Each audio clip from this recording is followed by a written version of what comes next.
Bonjour, mon nom est Maher Al-Khaldi. Je suis externe à l'Université de Montréal et aujourd'hui, je vous présente un podcast qui porte sur les hernies abdominales.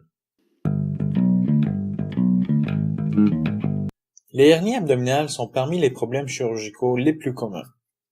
Bien qu'elles soient des masses bénignes, les hernies représentent une cause importante d'arrêt de travail et peuvent même être létaux dans certains cas. Les hernies peuvent se présenter à n'importe quel âge et se retrouvent en prédominance chez les hommes. En effet, c'est la pathologie chirurgicale la plus commune chez les hommes. Dans ce podcast, nous allons aborder les différents types de hernies, l'anatomie en lien, les facteurs de risque y associés, les complications possibles, les symptômes cliniques, les options de traitement et des moyens de prévention. Par définition, une hernie abdominale est une protrusion d'un contenu intra-abdominal à travers un défaut de fascia d'un espace anatomique à un autre. Les parties composant la hernie restent généralement contenues dans le péritoine qui est le sac herniaire. Les hernies peuvent être congénitales ou acquises. Parmi les facteurs de risque, on note toute activité avec une augmentation de la pression intra-abdominale, incluant l'obésité, la toux chronique, la grossesse, la constipation chronique, la présence d'acide et le port de charges lourdes, des anomalies congénitales dont la fermeture incomplète du canal périténéo-vaginal, c'est-à-dire le processus vaginal persistant, et des antécédents de réparation de hernie. Parmi les hernies abdominales les plus communes, on retrouve celles de l'aine, incluant les hernies inguinales, divisées en hernies directes et indirectes. En effet, environ 90% des hernies abdominales siègent dans la région inguinale, et environ 75% d'entre elles sont des hernies indirectes. Et ensuite, on retrouve aussi les hernies fémorales, qu'on appelle aussi crurales. De plus, on note aussi les hernies épigastriques, ombilicales et incisionnelles. Tout d'abord, 3 structures importantes doivent être comprises avant de décrire chaque type de hernie, c'est-à-dire le canal inguinal, le triangle de Hasselbalch et le canal fémoral. Le canal inguinal est un court passage dans la paroi abdominale antérieure dans lequel se trouve un anneau interne et externe. Il contient le cordon spermatique chez les hommes et le ligament rond de l'utérus chez les femmes. Le canal inguinal est formé par une paroi supérieure, inférieure, antérieure et postérieure. La paroi supérieure est formée par les fibres musculaires de l'oblique interne et le muscle transverse abdominal. La paroi inférieure est formée par le ligament inguinal. La paroi antérieure est formée par l'aponévrose de l'oblique externe. Finalement, le fascia transverse forme la paroi postérieure. Ensuite, le triangle de Hasselbalch, connu aussi sous le nom du triangle inguinal, est une région de la paroi postérieure du canal inguinal. Le triangle est délimité médialement par le grand droit de l'abdomen, latéralement par les vaisseaux épigastriques inférieurs et inférieurement par les ligaments inguinales. Finalement, le canal fémoral est délimité par le ligament inguinal antérieurement, le ligament de Cooper postérieurement, le ligament lacunaire médialement et la veine fémorale latéralement. Pour mieux visualiser ce qui vient d'être décrit, je vous conseille fortement de réécouter cette partie en consultant un livre d'anatomie au besoin. Une hernie inguinale indirecte ou congénitale est la plus courante de toutes les hernies abdominales autant chez les hommes que chez les femmes. Elle est causée par une persistance congénitale du processus vaginal. Elle sort latéralement par rapport au vaisseau épigastrique inférieur et pénètre dans l'anneau inguinal profond, orifice interne du canal inguinal décrit précédemment.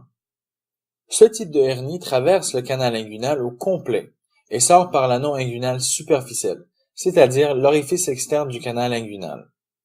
Une façon simple de s'en rappeler, c'est de se dire qu'une hernie indirecte passe à l'intérieur du canal inguinal. Chez les hommes, la hernie pénètre souvent dans le scrotum. Chez les femmes, la hernie peut pénétrer dans la grande lèvre. Ensuite, une hernie inguinale directe est de type acquise et affecte une catégorie d'âge plus grande que celle de la hernie indirecte. Elle est souvent due à une faiblesse abdominale. Contrairement à la hernie inguinale indirecte, la hernie directe sort de la cavité abdominale médialement à l'artère épigastrique inférieure. De plus, elle est indépendante du processus vaginal et ne parcourt pas la totalité du canal inguinal. Elle sort au travers du triangle de Hasselbalch et généralement ne pénètre pas le scrotum. La hernie fémorale affecte surtout les femmes. Elle est souvent due à une faiblesse des muscles du plancher pelvien suite à une grossesse. Généralement, elle se situe en dessous du ligament inguinal, contrairement aux hernies inguinales. Elle pénètre le canal fémoral et passe médialement à la veine fémorale. Ensuite, la hernie épigastrique se développe souvent au sein d'une faiblesse de la ligne blanche, une ligne correspondant à la jonction des muscles grand droit de l'abdomen. Elle se situe quelques centimètres au-dessus du nombril. La hernie ombilicale fait protrusion au niveau de l'anneau ombilical. Elle est une condition fréquente chez les enfants et qui se manifeste surtout dans la population noire. Elle est causée par une faiblesse congénitale de la ligne blanche au niveau du nombril. Généralement, cette condition se résorbe spontanément dans les premières années de vie lors du renforcement des muscles abdominaux. Lorsque la condition se manifeste chez les adultes, on parle d'une forme acquise causée par un affaiblissement graduel au niveau de la ligne blanche dû aux facteurs de risque mentionnés au début du podcast.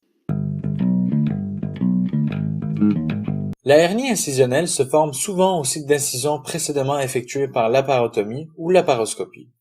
Les cicatrices sont soit jeunes ou mal refermées, ce qui offre une résistance moindre et une protrusion. En plus des facteurs de risque généraux contribuant à la formation des hernies, on note pour ce type de hernie l'utilisation excessive de stéroïdes et les infections de plaies. Il est à noter que la hernie peut contenir des viscères intra-abdominaux ou une partie du grand épipléon, le tablier graisseux situé devant les intestins. Une hernie peut être décrite comme étant réductible, incarcérée ou étranglée. Une hernie est dite réductible lorsqu'une pression permet de faire entrer son contenu à l'intérieur de l'abdomen. Par contre, lorsque la hernie n'est pas réductible, on dit qu'elle est incarcérée. Cela arrive lorsque l'origine d'une région relativement étroite. Chez une personne avec aucun antécédent chirurgical, l'incarcération d'une hernie est la cause la plus commune d'obstruction intestinale. Il est donc très important de considérer le diagnostic de hernie incarcérée lorsqu'un patient se présente avec une obstruction intestinale. Une hernie incarcérée peut s'engorger d'abord à cause de l'obstruction du flot lymphatique et ensuite à cause de l'obstruction du flot veineux. Éventuellement, la pression grandissante au sein de la hernie peut compromettre sa circulation artérielle. C'est ce qui décrit la hernie étranglée. C'est une condition dangereuse qui peut mener à une ischémie et à une nécrose tissulaire. Il est à noter qu'une incarcération chronique dans une hernie géante est également possible avec beaucoup moins de risque d'étranglement qu'une incarcération de novo. En général, les hernies sont asymptomatiques. Une douleur peut se présenter au port de charges lourdes ou en poussant. La gêne esthétique pousse parfois le patient à consulter son médecin. Souvent, un simple examen physique suffit de diagnostiquer une hernie. Le médecin peut détecter la masse au niveau de l'aine ou de la ligne blanche, particulièrement visible si le patient tousse. Une hernie étranglée doit être suspectée lorsque, à l'examen physique, la région concernée est érythémateuse et douloureuse, que le patient est tachycarde, fiévreux et a un décompte élevé de globules blancs. C'est une urgence chirurgicale car il y a risque de perforation et de sepsis. Le traitement des hernies est un traitement chirurgical. Il existe des procédures ouvertes et des procédures par laparoscopie.